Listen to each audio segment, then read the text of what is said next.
నమస్తే, welcome to our channel. గత 3-4 రోజుల నుంచి కూడా ముఖ్యంగా భాగ్యనగరంలో గో బ్యాక్ మార్వాడి అనే నినాదాలు ఎక్కువ వినిపిస్తున్నాయి. సో దీని గురించి ఇప్పుడు రాష్ట్రం అంతటా ఒక పెద్ద చర్చ నడుస్తుంది. సో దీని గురించి మాట్లాడడానికి మనం ప్రస్తుతం ఆయన దగ్గరికి వచ్చాము. సో ఆయనే all India Congress party coordinator, Andhra Pradesh incharge Amarpet Srinivas అన్న. నమస్తే. నమస్తే, మంచిగా ఉన్నా. గత 3-4 రోజుల నుంచి కూడా రాష్ట్రం అంతటా గో బ్యాక్ మార్వడి అనే నినాదాలు ఎక్కువ వినిపిస్తున్నాయి. దీని గురించే రాష్ట్రం అంతటా ఒక పెద్ద చర్చ నడుస్తుంది. సోషల్ మీడియాలో విస్తృతంగా కూడా ఇప్పుడు చర్చలు జరుగుతున్నాయి. సో దీని గురించి మీ అభిప్రాయం ఏంటి? అభిప్రాయం ఏముంటుంది? తమిళనాడు పోతే ఏం మాట్లాడతారు? తమిళ్. కన్నడ పోతే కన్నడ.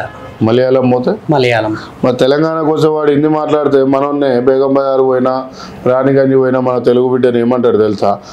హిందీ నియానే వాళ్ళ ఇద్దరు నియానే రే భయ అంటాడు. ఓ నల్గొండ జిల్లాలో వరంగల్ జిల్లాలో ఎవరైనా పోయిరు అనుకో మన తెలంగాణ ప్రజలు పోయి ఆయన షాప్ కాడు పోతే వాడు హిందీలో మాట్లాడతాడు. హిందీ రాకుంటే చల్ బార్జా అంటాడు. అంటే మాక్యలేవిడ నువ్వు ఏ నుంచి వచ్చినావురా? నువ్వు ఏ నుంచో వచ్చినప్పుడు ఏ నుంచో బతకనికి వచ్చినప్పుడు పైలే తూ తెలుగు సిక్కావు, తెలంగాణ సిక్కావు. ఆనేకే బాద్ పైలే టోల్గేట్ల కాడ బోర్డులు పెడితే ఈ కొడుకులు ఎటు పోవాలి? తెలంగాణలో తెలుగు నేర్చుకొని రావాలి. తమిళనాడులో వాళ్ళకి హిందీ ఇంగ్లీష్ తెలుగు వచ్చినా కూడా వాళ్ళ ప్రాంతీయ భాష గౌరవిస్తారు. మన ప్రాంతీయ భాషకు 100% గౌరవియాలి. మీరంతా ఏం చూచారు రాబాయ్ మా తెలుగుని కొట్టడానికి? మీరు ఎంత ఉన్నారు రాబాయ్? చిన్నపూర నాతులు అంత లేరు మీరు. దానికి వచ్చి మేము కొట్లాడతాం పీక్తాం అంటే ఊకుటమా? మార్వాడీలల్లా వాళ్ళ మరాఠీ వాళ్ళు గరీబోళ్ళు పాపం, వాళ్ళు వాళ్ళతో పంచాయతీ పెట్టుకోరు. మళ్ళీ లోదుళ్ళని ఉంటారు, వాళ్ళు కూడా వాళ్ళతో పెట్టుకోరు. రాజ్పుత్లు ఉంటారు, వాళ్ళు కూడా వాళ్ళతో పెట్టుకోరు. కానీ మార్వాడీలో వీళ్ళు డిఫరెంట్ ఆఫ్ కల్చర్ ఏంటంటే దౌర్జన్యం, డబ్బులు. ఎంత డబ్బులు ఉన్నాయి రా భయ్? మా హైదరాబాద్లో యాదవుల కాడ మా తెలుగు బిడ్డల కాడ కళ్యాణాలు రోజు పాన్ పరాకులు రోజు తాగి ఉచ్చబోసినంత కాదురా మీ పైసా. తాగి మా తెలంగాణ వాళ్ళు తాగి పోస్తే ఎంతనో నీ పైసలు అన్నీ. ఓకేనా? నువ్వు ఎంత ఉంటావురా భయ్? రాష్ట్రం మొత్తంలో 10-15 వేలు ఉంటావు, 20 వేలు ఉంటావు. నువ్వు 50 వేలు అని చెప్తావు. సరే 50 వేలు అనుకున్నావు. తెలంగాణలో 4-5 కోట్ల ప్రజానీకంలో ఇప్పుడు మళ్ళీ లెక్క వేసి 7-8 కోట్లు అవుతాయి. 2 రాష్ట్రాలు కలిసి 10-15 కోట్లు అవుతాయి. అయితే వాళ్ళు కూడా భారత రాజ్యాంగంలో ఏ రాష్ట్రం వాళ్ళైనా ఎవరైనా కూడా ఎక్కడైనా బతకొచ్చు, ఆ హక్కు ఉందని చెప్పేసి అంటున్నారు. మరి ఆంధ్రోని ఎందుకు వెళ్ళగొట్టినావు? ఆంధ్రలో అయినా కూడా ఇక్కడ ఆల్మోస్ట్ ఒక 30% ఉంటారు కదా సెటిలర్స్. అయితే మస్తు 30% ఉంటారు. రాష్ట్రం ఎందుకు విడగొట్టినావు? మనకంటే ప్రత్యేక తెలంగాణ గల మన హక్కులు మనకు కూడా ప్రత్యేక తెలుగు వాళ్ళు కావాలి. బార్వాడ వాళ్ళు ఎందుకని గో బ్యాక్. ఆంధ్రోళ్ళు మనం ఏం కొట్టలేదే, ఫిజికల్గా పట్టుకొని రాజకీయంగా కొట్టిరు ఇలా కొట్టినాం అంతేనా? తోటి పాలోళ్ళు పెత్తందారులు ఉంటే తోటి పాలోడు తోటి తెలుగోడు ఆయననే వద్దనుకున్నాం. ఆంధ్ర సోదరులనే మనం వద్దనుకున్నాం, రాష్ట్రం విడిపోవాలనుకున్నాం. అట్లాంటిది మార్వాడోడు ఎంత మనకు? మార్వాడు వల్ల లాభం ఏంది? ఫైనల్స్ ఈడ పెట్టాడు, గుజరాత్లో పెడతాడు. ఫైనల్స్ ఈడ పెట్టాడు, వేరే స్టేట్లో పెడతాడు. మనకేమన్నా లాభమా? గో బ్యాక్ 100% గో బ్యాకే. ఇంకో కథలు చేస్తే ఇంకో పరిణామాలు ఉంటాయి. తెలుగు బిడ్డ మీదకి వచ్చిడ దళిత నాయకుని మీద చేయనీకి నీకు ఎన్ని గుండెలు ఉండాలి, ఎంత మది ఉండాలి నీకు అంటే బలుపా అంటే నీకు ఏ ధైర్యం వచ్చింది? ఏదో 5-6 షాపులు ఉన్నాయి, 50 మంది ఉన్నామని కొడితే బిడ్డ 1 కోటి మంది వచ్చి కూర్చుంటారు రేపు పొద్దుగాల. ఇప్పుడు ముట్టుకోరి మా ఊరినే ఉన్నానా? ఈ మూమెంట్లో ముట్టుకోరి దమ్ముందా, ధైర్యం ఉందా? ట్యాక్సీలు కడుతున్నాం అని వాడు పిచ్చోడు అంటుండు. అరే పిచ్చోడా, తెలంగాణ వాళ్ళు తాగి ఉచ్చవచ్చినంత కాదురా అని ట్యాక్స్. తెలంగాణ వాళ్ళు తాగి నా చిన్న పోరలు నా కొడుకు లాంటి వాడు ఉచ్చవచ్చినంత కాదు అని ట్యాక్స్. ఏం మాట్లాడుతున్నావు? ఒక్కాసు పలుకులు పలుకుడు ఎందుకు బిజినెస్ లేలేదా తెలంగాణలో? ఎందుకు తెలంగాణలో మయం రామేశ్వరరావు లాంటి వాళ్ళైనా, ఎందుకు మా రేవంత్ అన్న లాంటి వాళ్ళైనా, కిషన్ రెడ్డి లాంటి వాళ్ళైనా, ఇట్లాంటి వాళ్ళు 100 మంది బిజినెస్లు చేసి డెవలప్ అయ్యి సీఎం కేంద్ర మంత్రులు కాలేదా? ఓనిరాబాయ్ నువ్వు అసలు వెళ్ళిపోవాల్సిందే 100% మీకు చెప్తాను. సో 40-50% వరకు కూడా మార్వాడీలే అన్ని వృత్తులు చేస్తున్నారని ఒక చర్చ కూడా జరుగుతుంది. ఇది వాస్తవమేనా? ఇప్పుడు మా గల్లీలో 50% రకరకాల బిజినెస్లు ఉన్నాయి. మార్వాడి ఒక్కరు లేడీడా? బేగం బజార్ రాణిగంజ్కి అంతే. ఊర్లలో రాజస్థాన్ హోటల్ ఓడి పెడతాడు, ఇంకోటి మార్వాడి హార్డ్వేర్ షాప్ అని పెడతాడు. మార్వాడి కాదు ఇప్పటి నుంచి తెలంగాణ షాప్.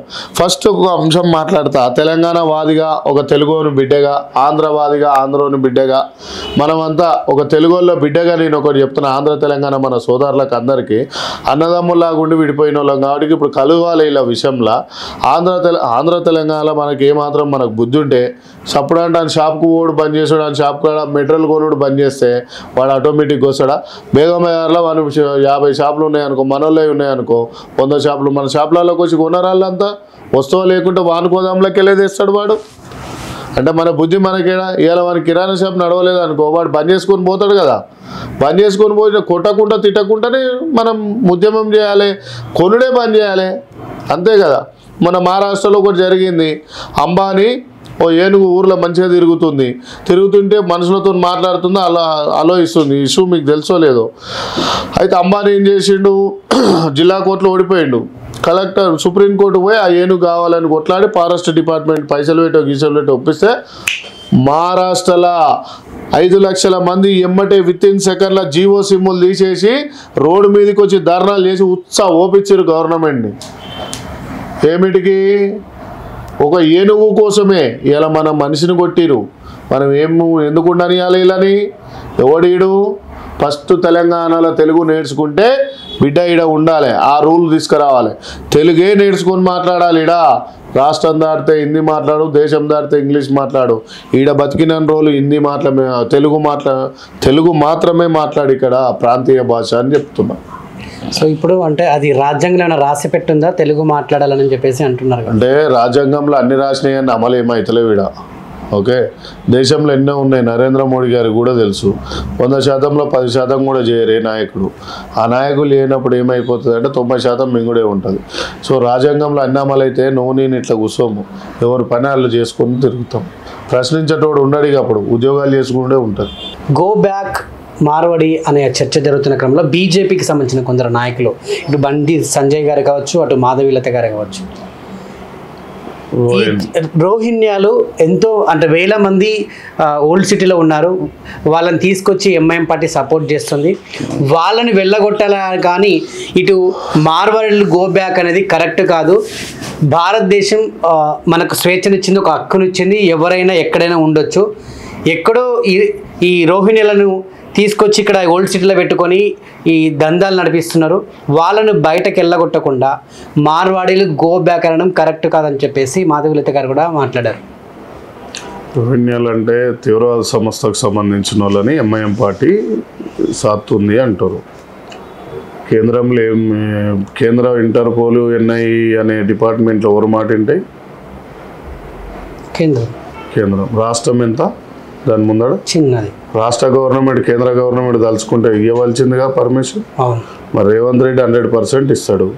నువ్వు అరెస్ట్ చేసే దమ్ము లేదా నీ దగ్గర?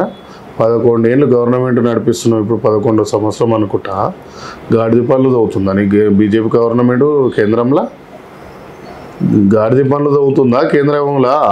ఇప్పుడు తెలంగాణలో ఓ చిన్నది ఏదన్నా జరిగిందనుకో ఇష్యూ, ఎవరు బాధ్యతలు? State government. కేంద్రంలో మరి ఇంతమంది తీవ్రవాద సంస్థ ఉందని నువ్వే చెప్తున్నావు కదా. మాకైతే తెలియదు, మరి ఉన్నట్టు ఉంటే మరి మీకు తెలిసినంత. ఎందుకంటే ఆడాడ బాంబులు పెట్టించేది మీ బీజేపీ వాళ్ళే ఉన్నట్టు. మరి అంటే దీన్ని బట్టి అర్థమవుతుంది. అంటే ఎంతమంది ఉన్నారు? 150,000 అని పర్ఫెక్ట్గా లెక్క చెప్తుంది అంటే ఆమె. అంటే పర్ఫెక్ట్గా మాధవలతకి ఏదో ఇంటిమేషన్ ఉన్నట్టు. మాధవలతనేమో ఎలక్షన్లప్పుడేమో మజీద్కు బాణం గుర్తు పెడుతుంది. మరి మొన్న మజీద్లో పోయి ఎందుకు అలా కాలు మొక్కి వచ్చింది? నువ్వు స్టాండ్ మీద ఉంటే స్టాండ్ మీద ఉండవు. నేను ఏమిటి ఉన్నంటే గొల్లోని అని చెప్తా. మళ్ళీ తెల్లారిపోయి ఇంకో కులపొండి అని చెప్పలేను కదా. గొల్లోని లెక్కనే ఉన్నా. నువ్వు బీజేపీ అంటే హిందుత్వవాదంలో హిందుత్వంగానే ఉండు. ఎందుకు? మీ బీజేపీ మార్వాడోళ్ళు ఎన్ని శ్రీరాముల గుడిలు కట్టించారు చూపిరు నాకు తెలంగాణలో. ముస్లింలు ఎన్ని కట్టించారు? మరి ముస్లింలు శ్రీరాముని గుడి కట్టించారు. YouTube on record. YouTube Khammam జిల్లాలో 50 లక్షల రూపాయలు పెట్టి ఒక ముస్లిం సోదరుడు ఓ ఊర్లో మరి రాములవారి గుడి కట్టించారు. వరంగల్లో కట్టించారు, నల్గొండలో కట్టించారు. ఇప్పటికి చెంపపేటలో ముస్లింలంతా కొమరెల్లి మల్లన్నని అందరినీ మొక్కుతారు. మీ బీజేపీ పార్టీ రాకముందు ముస్లింలు హిందువులు అంటోళ్ళు బావా అక్క బావా అనే సమావేశం ఉండే. నువ్వు వచ్చిన తర్వాతనే లొల్లిలైనాయి, నువ్వు వచ్చిన తర్వాతనే దేశంలో కర్ఫ్యూలు జరిగినాయి మీ బీజేపీ పార్టీ వచ్చిన తర్వాతనే. సో మాధవలత గురించి మాట్లాడి బండి సంజయ్ అన్న గురించి అంత మాట్లాడేంత టైం మనకు వద్దు. ఎందుకు వద్దు అంటే వాళ్ళకి అవగాహన లేని ముచ్చట్లు మాట్లాడతారు. ఒకసారి అంటాడు పంజాబ్లో నరేంద్ర మోడీ గారి ప్రోగ్రాం ఫెయిల్ అవుతుంది బహిరంగ సభ, దానికి పాకిస్తాన్తో కలిసి కాంగ్రెస్ వాళ్ళు మీటింగ్ జడగొట్టిరు అంటారు. పాకిస్తాన్ వాళ్ళతో కలిసి పాకిస్తాన్ ప్రజలు పంజాబ్లో ఉన్నారా? తలకాయ ఉండాలి కాబట్టి సంజయ్ అన్న వరదలు వస్తే బండి పోతే ఇవన్నీ ఎటేటో పోతాయి. ఎందుకంటే అక్కడ పంజాబ్లో మీటింగ్ ఫెయిల్ కావడానికి రీజన్ అంతకుముందుకి ఇలా కేంద్ర మంత్రి ఆన్ రికార్డ్ యూట్యూబ్లో ఉంటుంది, రైతులను కేంద్ర మంత్రి కొడుకులు జీప్లతో గుజ్జు చంపుతారు, అట్లా ఫెయిల్ అవుతుంది. సో మాధవీలత గారు మధ్యలో ఈ కమ్యూనిస్టులు ఎందుకు గుంజరు? ఈ కమ్యూనిస్టులే ఎంత కావాలని రాష్ట్రంలో మత కలహాలు ఒకటి దెబ్బతిన్న పిల్లగాడు కమ్యూనిస్టా కాదు, ఓ ఎస్సీ పిల్లగాడు. ఇప్పుడు ధర్నాలు చేసే వాళ్ళు అంత కమ్యూనిస్టులా? ఓ పెడమర్తి రవి, ఒక పృథ్వీరాజ్ యాదవ్, ఇంకొక ఆయన వంగపల్లి సీను, ఇంకో ఆయన మన మాజీ SC ST commission chairman Errolla Seenu, అంతకుముందుకున్న బాల్కా సుమను, లేకుంటే బీసీలు ఎస్సీలు కొట్లాడుతారు కమ్యూనిస్ట్ వల్ల. ఇలా నేను కూడా కొట్లాడుతాను, నేను కమ్యూనిస్ట్ వల్ల. ఇక టీఆర్ఎస్లు ఉన్నారు, వాళ్ళు బీజేపీలు ఉన్నారు, బీఆర్ఎస్లు ఉన్నారు. మరి కమ్యూనిస్ట్ వాళ్ళు అంటున్నావు. కమ్యూనిస్టు నారాయణతో మీరు వండుకున్న చరిత్రలు లేవా? మీ బీజేపీ వాళ్ళు పెళ్ళిళ్ళకి రాలేదా? మీ బీజేపీలతో కలిసి తిరగలేదా? నారాయణతో మీ కిషన్ రెడ్డి గారు కూడా ఓపెన్ కాస్ట్ ఎంక్వైరీ అప్పుడు పోయినప్పుడు ఇద్దరు కలిసి ఒకటే కారులో పోయారు కదా.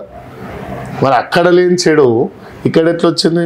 కమ్యూనిస్టులు చేసిన తప్పేంది? కమ్యూనిస్టులు చేసిన పాపం ఏంది? నేను అడుగుతున్నా. బీఎస్పీ పార్టీ మీకు శత్రువు అంటావు, నీకు శత్రువు అయినంత మాత్రాన జనాలకు ఇలా కమ్యూనిస్ట్ వాళ్ళు ఏ ఊరికి పోయినా 100 గుడిసెలు ఇప్పించుంటారు కదా, చరిత్ర ఉందిగా. నాకు తెలిసి ఓపెన్గా మాట్లాడు ఏ రూలింగ్ పార్టీ కూడా ఇప్పియదు. ఇలా ఐతనగర్లో ఒక 1000 గుడిసెలు వేసారు కమ్యూనిస్ట్ వాళ్ళు. మీ బీజేపీ పార్టీ వేసింది ఆయనన్నా? ఇలా గద్దారన్న విగ్రహం పెట్టి నంది అవార్డులు ఇవ్వద్దంటావు బండి సంజయ్. ఇలా ఎస్సీల ఓట్లు వద్దని చెప్పు. మరి ఇలా కమ్యూనిస్టు బీఎస్పీ బహుజన వాళ్ళ ఓట్లు మీ బీజేపీకి వద్దని చెప్పు.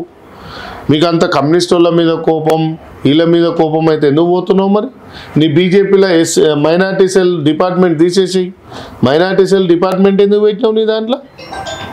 అంటే బాధాకరమైన విషయం, బాధ అనిపిస్తుంటుంది. సో ఎందుకు మాధవీలత కానీ ఇటు బండి సంజయ్ కానీ మార్వాడీలకు ఇప్పుడు వెన్నుముక్కలాగా ఎందుకు సపోర్ట్ చేస్తున్నారు? వాళ్ళ పార్టీకి రాజా సింగ్ కానివ్వండి, వాళ్ళ పార్టీకి ఏమన్నా ఫండింగ్ చేసుకుంటారేమో వాళ్ళు. బీజేపీ వాళ్ళకే ఫండింగ్ చేసేదంతా వాళ్ళు. ఓకే, బీజేపీ వాళ్ళని మొత్తం ఎంకరేజ్ చేసేదంతా వాళ్ళే కదా, ఇంకేముంటుంది. అందుకనే ఏదేమన్నా ఉన్నా బండి సంజయ్ మాధవలత వదిలేసి వాళ్ళకు మనుషులు, వాళ్ళొక అధికారం చెలాయించే నాయకుల వాళ్ళందరూ వదిలేసేయి. కానీ మార్వాడీలని ఇంకొకసారి బిజినెస్ భారతదేశంలో ఎక్కడనే చేయొచ్చు. అంటే ఇప్పుడు గో బ్యాక్ మార్వాడి అంటే వాళ్ళ కల్చర్ని గో బ్యాక్ అంటున్నారా, కంప్లీట్గా వాళ్ళని సర్దుకొని పొమ్మంటున్నారా? కల్చర్ అంటే నువ్వు చేసే ఆధిపత్యం మా ఫిజికల్ దాడిలని గో బ్యాక్. కానీ ఇప్పుడు ఇక మొత్తానికి బిక్కొని బోరాబోయ్ అని చెప్తున్నావు. ఇక వద్దే వద్దు, ఇక నీతో సోపితే వద్దు, మా తోటి పాలోని నిలగొట్టుకున్నావు నువ్వెంత అని చెప్తున్నావు. ఓకే, థ్యాంక్ యూ అన్న.